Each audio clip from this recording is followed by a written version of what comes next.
O figo é uma das principais frutas exportadas pelo Brasil, sendo a terceira mais exportada entre os frutos de clima temperado. A pesquisadora Maria Gabriela Fontanetti Rodrigues, da Unesp de Dracena, fala sobre a introdução da cultura do figo na microrregião de Dracena. Ela, em conjunto com orientados, estuda a adaptação de diversas espécies de figueiras para testar quais se desenvolvem melhor no clima de Dracena, servindo assim como uma alternativa de plantio para os produtores rurais da região.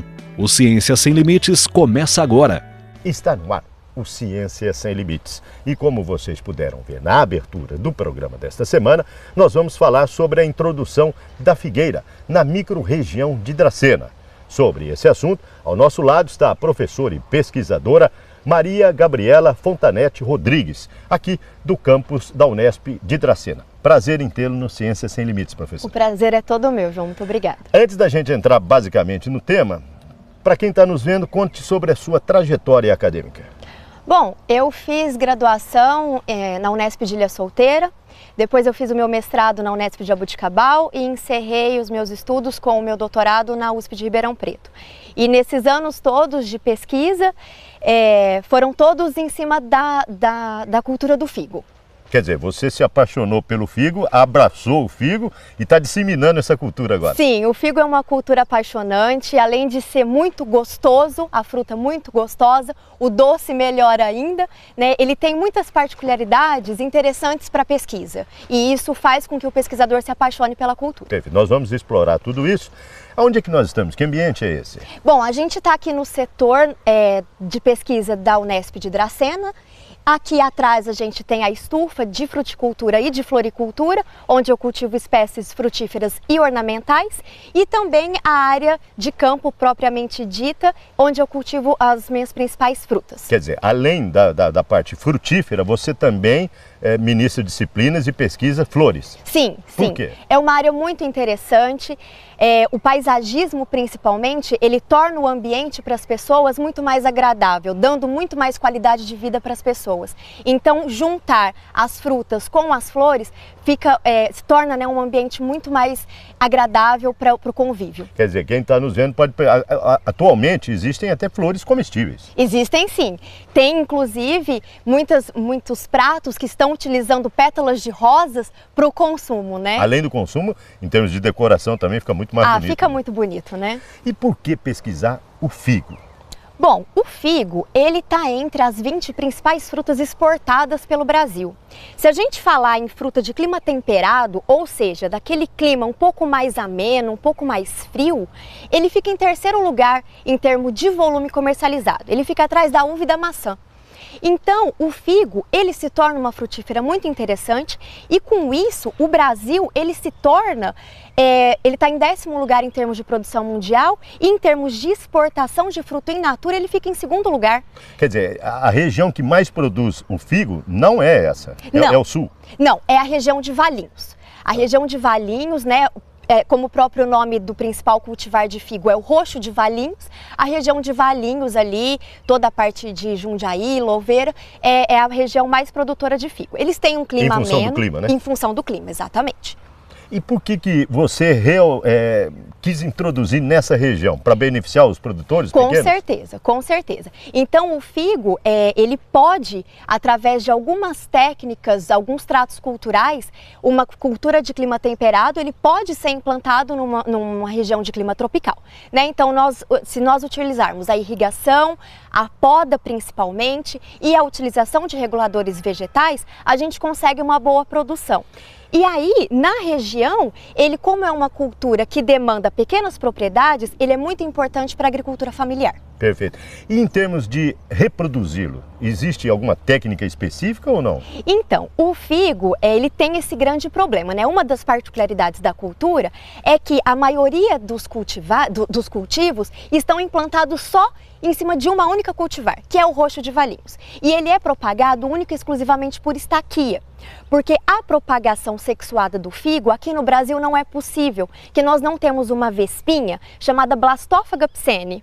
É ela que faz a polinização do figo, então ela entra dentro do fruto, faz a polinização. E aqui no Brasil, como o nosso clima é um pouquinho quente, a vespa ela não sobrevive. Professora, a senhora tem uma orientada que pesquisa a reprodução do figo. Sim, a Tatiane. Tatiane, roda o VT da Tatiane, vamos ver o que ela tem a nos dizer. A pesquisa em que estou realizando com a professora Gabriela é a micropropagação do figo, em que eu retiro uma parte do figo, né, a gema apical, e levo para o laboratório, coloco em vidro e ali vai ter todos os nutrientes necessários para que essa gema possa então crescer a sua raiz para depois a gente levar para o campo. A micropropagação é uma alternativa, né, do método atual, é a estaquia. A diferença com a estaquia é que você produz mudas de qualidade e bastante mudas em um espaço pequeno. Daqui para frente eu pretendo continuar com os meus estudos e com as minhas pesquisas e no mestrado então com a cultura da pitaia.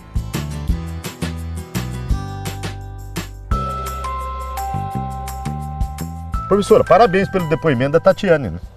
Muito obrigada. A Tati, como todos os meus outros alunos, eles são muito dedicados e eles são também apaixonados pela fruticultura. E em especial o figo. Em especial o figo, tem que ser para trabalhar comigo. Por que essa reprodução se torna só em função dessa vespa? Só a assexuada sim, só em função dessa vespa. E aí, por conta disso, aqui no Brasil, toda a propagação é feita por estaquia. Então, nós não temos muita variabilidade.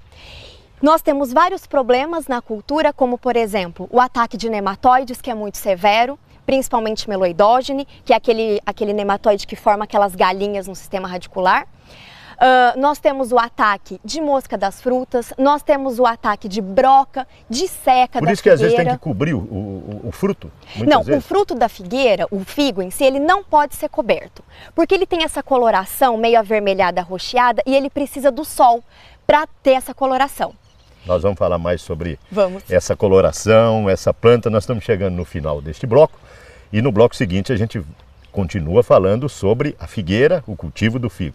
Para você contactar a pesquisadora, o e-mail dela está aparecendo aí na sua tela, mariagabriela@dracena.unesp.br.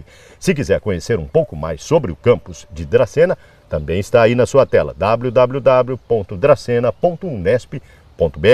E para contactar a gente e rever os nossos programas, a nossa homepage também está aí, www.tv.unesp.br. É um breve intervalo e a gente volta já já.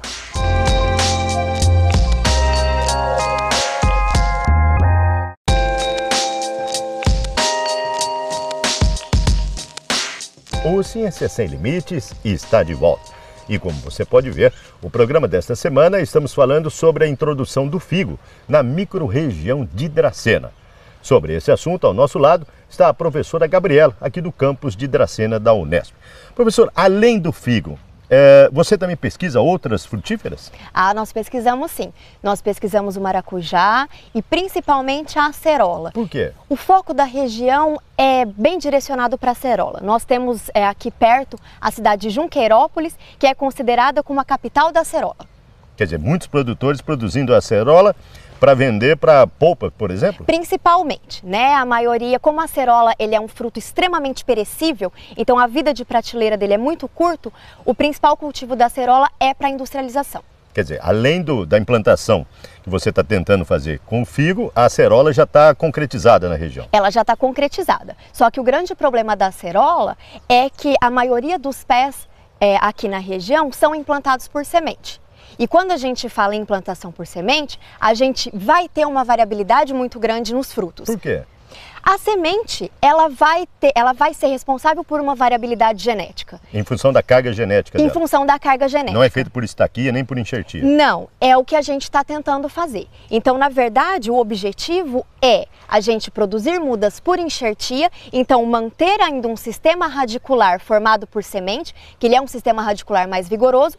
Entretanto, a gente faz a enxertia porque a gente dessa forma consegue manter uma uniformidade, principalmente no teor de vitamina C, que é o carro-chefe da acerola. Quer dizer, tem uma padronização dos frutos. Exatamente, né? Isso para a indústria é muito importante. E consegue uma evolução, ou seja, frutos maiores e mais doces? Depende da matriz. Então, se nós pegarmos uma matriz com frutos grandes, produtivos, com bom teor de acerola, como é clonagem, o método de enxertia, então a gente sempre vai conseguir as mesmas características dessa matriz que nós escolhemos. Professora, você tem um aluno que pesquisa a acerola e tem uma aluna que também pesquisa o resíduo, é isso? Exatamente. Por que pesquisar o resíduo? Eu tenho o Vitor, que ele vai pesquisar exatamente essa parte de produção de muda enxertada, e a Melina, que ela vai trabalhar com o resíduo da acerola, principalmente a da indústria, como o caroço e todo o resto. Quer dizer, para quem está nos vendo, o resíduo se fala da sobra depois que extraiu exatamente, depois que extraiu a polpa. Então, toda essa parte que seria jogada fora, para nós tentarmos, né, ainda aproveitar tudo, falando em sustentabilidade... E hoje é jogado fora? Hoje é jogado fora, infelizmente. Ele não serve nem como adubo? Então, matéria orgânica. Aí para adubo, ele ainda tem que ser trabalhado, então a indústria ela vai ter um gasto a mais. Para isso a indústria não quer, porque o foco é a polpa. Sim. Então o nosso trabalho seria pegar esse resíduo e transformar ele em alimentação suplementar para os gados. Uma espécie de complemento Uma espécie de complemento, não é uma substituição, mas sim um complemento. Roda o VT dos alunos.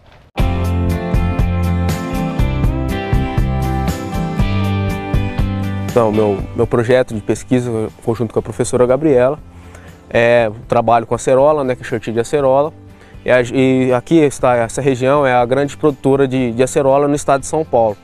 Só que aqui tem um grande problema, que é a heterogeneidade dos pomares da região. Então são pomares muito heterogêneos, principalmente em vitamina C, então não tem um teor de vitamina C adequado, então a gente tem sempre essa variação.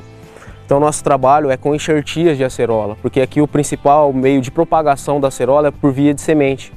E essa semente tem a taxa de germinação de 20% a 30% só. Então a gente pensou em trazer 4 variedades que se saem bem do Nordeste para essa região para fazer porta enxertos, que são as partes que vão ficar enraizadas no chão, certo? Que se saem bem lá na região do Nordeste. E a gente pegou 2 variedades para a copa que se saem bem aqui na região. Que é a variedade Oliver e a Manolo. Então a gente vai fazer essa enxertia nessas variedades aí de porta-enxertos e vai ver qual que vai ter a maior produtividade, vai ver qual que tem o maior Brix, vai ter aí uma maior homogeneidade no teor de vitamina C desse pomar. Meu trabalho é com a professora Gabriela e com o professor Ricardo, e ele visa reaproveitar o resíduo das frutas para alimentação bovina. Os resíduos são coletados aqui numa empresa de produção de polpa aqui da região. São produzidas diversas polpas de frutas como goiaba, manga, abacaxi e acerola. E esses resíduos não são aproveitados, então nós utilizamos esse resíduo para fazer um farelo para a produção animal.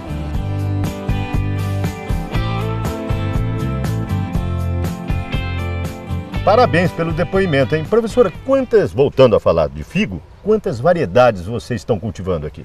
Atualmente, aqui, nós temos 45 variedades. 45? Isso. E o que diferencia, assim, uma da outra? São vários fatores. Formato da folha, a parte de crescimento, uma cresce mais, a outra vegeta mais, a qualidade dos frutos. Então nós temos frutos mais arroxeados, frutos mais amarelados, a cor da polpa. Então o figo normal, ele tem uma coloração meio rósea. Nós temos figo de coloração âmbar, enfim. Nós temos várias variedades. E por que tanta variedade? É para ver qual que se adapta melhor na região? Essa é a principal pergunta da minha pesquisa. Então, essa pesquisa, né, nós contamos com o financiamento da FAPESP. E para implantação, sempre para implantação de uma cultura em uma região, a gente precisa ter muitas variedades. Tem que ter um leque, né? Tem que ter um leque, para a gente sempre escolher a melhor. E o que a gente pensa em conseguir com essa pesquisa? A gente avalia tudo, desde a parte de produção, da parte de crescimento, da parte da área fotossintética, toda a parte de doenças, de pragas. Então tudo isso é muito importante para a hora que a gente for selecionar a principal variedade para cá. E como a principal variedade é o roxo de Valinhos, a gente pode, nesse caso, tentar conseguir implantar o método de enxertia na cultura da figueira. Quer dizer, e vocês pretendem também fazer o cruzamento entre uma espécie e outra, ou isso está descartado? Não, isso fica muito inviável por causa daquela vespinha que não tem aqui. Não tem como a gente fazer a polinização artificial na figueira. Perfeito. E no seu ponto de vista, você acredita que o figo possa ser um carro-chefe dessa região de Dracena? Não no futuro? sei se o carro-chefe, porque a acerola ainda é muito forte aqui. Mas como ele, além do consumo in natura, ele também agrega valor na fabricação de doces, compotas, figo cristalizado, que é uma delícia. A própria folha dá pra gente fazer licor. A utilização da ficina para a indústria, principalmente na parte... A ficina é aquele leitinho do figo. Quando a gente tira a folha, sai um leitinho. Aquele látex, inclusive, é extremamente tóxico para a pele. Então ele queima muito. O pessoal aí que utiliza folha de figo para fazer bronzeador é um perigo, porque dá queimadura de 3º grau. Eu, inclusive, sofro com queimadura quase todas as vezes que eu vou para o campo. Mas a ficina, ela tem propriedades muito interessantes na parte de farmacológica, principalmente na diminuição de colesterol e na proliferação de células cancerígenas. Ele inibe. Professora, nós vamos falar mais sobre o figo e vamos falar de um projeto de uma floresta que a senhora está elaborando aqui. É um instante só, nós voltamos já já.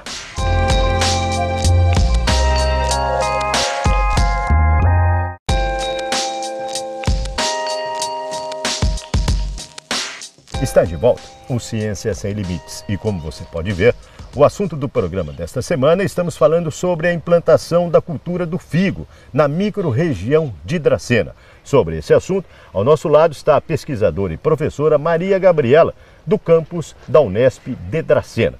Professora, em termos de cultura, colheita, produção, como é que o figo responde a isso?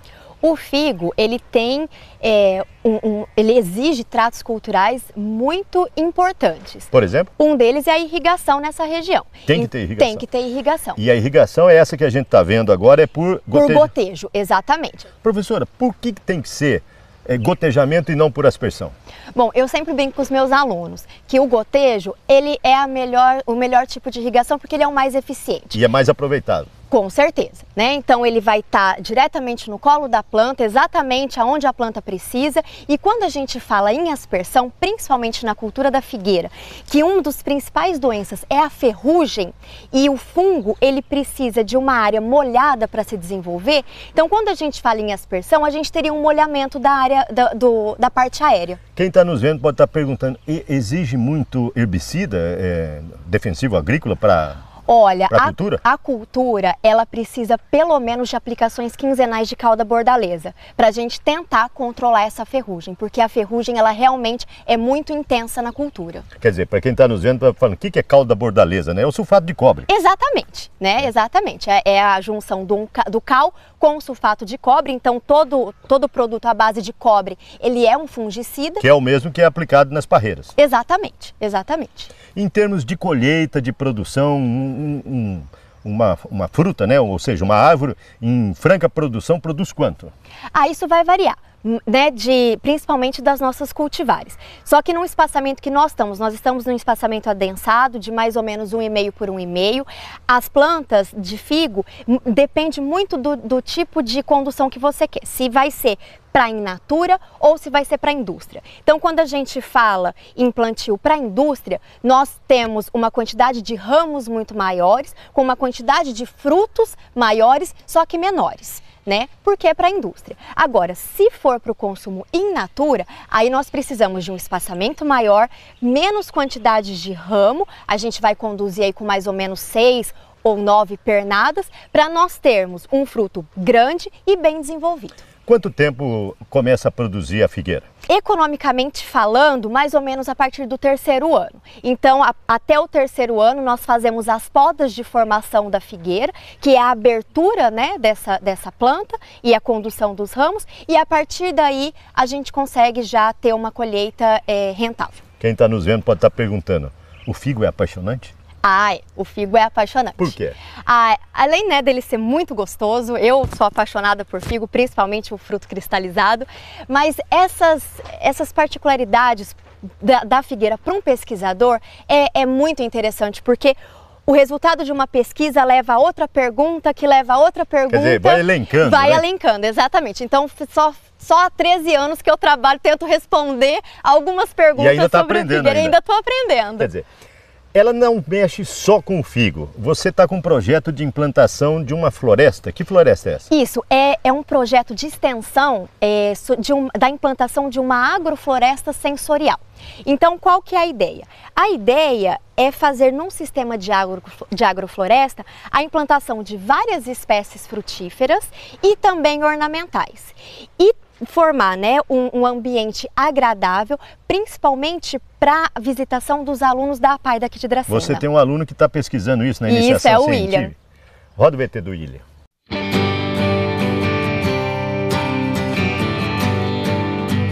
Meu projeto é um projeto de extensão, no qual nós vamos implantar um sistema agroflorestal com o objetivo dele ser sensorial, no qual nós vamos trazer alguns alunos com necessidades especiais da APAI, né, para estar estimulando os sentidos dele, sendo tato, olfato, paladar, porque dentro desse sistema agroflorestal, né, nós vamos plantar diversas culturas com diversas características, por exemplo, ervas, árvores que têm frutos coloridos, texturas de folha, textura de fruto, textura de tronco, cheiros, e isso vai fazer com que esses alunos tenham seus sentidos aguçados.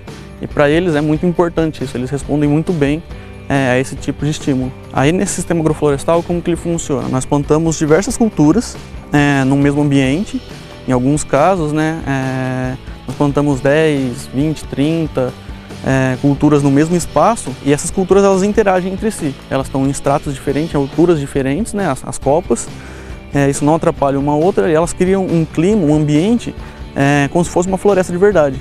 Então a biodiversidade dentro desse sistema vai atrair diversos insetos, predadores, aves, animais para dentro desse sistema, e vai ter um equilíbrio dentro do sistema agroflorestal que as pragas não se desenvolvem. Dessa forma, a quantidade de química que a gente usa dentro desse sistema é nula. O equilíbrio ele se torna muito grande ali, então é um sistema totalmente orgânico. Dessa forma, em vez da gente estar prejudicando, poluindo, contaminando o meio ambiente, nós estamos melhorando, trazendo mais água, melhorando o solo e os próprios animais da região, né? A gente acaba convivendo melhor com o nosso meio ambiente. Parabéns pelo depoimento, William. E essa floresta, professora, quem que vai ser os beneficiados? O objetivo é principalmente as pessoas com necessidades especiais. Então, o nosso público-alvo são os alunos da APAI.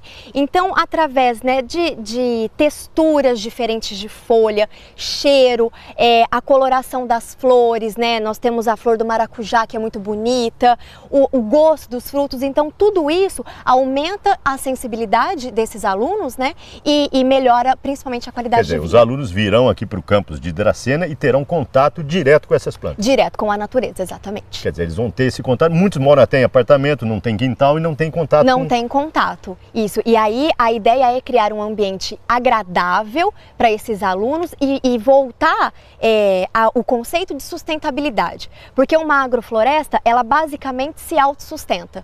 Quer dizer, o próprio fruto que vai cair no chão, vai nascer... Isso, exatamente. É aquela ciclagem de nutriente que acontece o tempo todo. Estamos chegando no final. O que eu não perguntei que você gostaria de falar?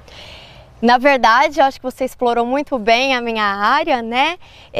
Eu gostaria de agradecer imensamente a direção do campus e a coordenação de curso, que desde da minha chegada aqui na Unesp de Dracena, cedeu a área para a implantação da fruticultura, né? Da implantação do meu pomar, e a gente conta com o apoio deles em todos os momentos. E até porque, quem está nos vendo, o campus de Dracena é relativamente novo, né?